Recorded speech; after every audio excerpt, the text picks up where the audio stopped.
B4. Hello mga guitar in charge. This is a Holy Friday special presentation. Ayan, meron tayong bisita rito ngayong Holy Friday. So wala tayong tigil sa paggawa. Isang RJ guitar.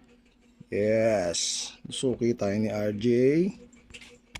Ayan. Matalim, mataas ang action. No, so isi-set up natin to para magamit ng bata, no. Sinamahan pa nung mami niya. Kasi first time niya raw magpa-setup. So, ayan. Tayo yung mga ano niya, medyo dry. No? Mga dry talaga. Ang tatalim ng gilid, syempre. Okay, so abangan nyo yan. Mr. RJ. Lagi ka na lang suki sa ano ko, pagawaan ko, ha? Okay, thank you. Alright. After. And finally, mga guitar in charge. Ayan na, oh. Ganda naman ang forma ni RJ. Diba? Ayan, nakalock na yung string niya na bagong set yan. Gauge 11, phosphor bronze. Ano lang, plus A lang na ano. Ayan na, donut.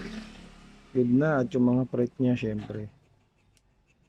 Okay, hindi na siya dry. Okay. Makintab na yan. Wala nang talas. Swabing swabe. Syempre, low action namin. Okay. Tab na yan. Ayan, o RJ.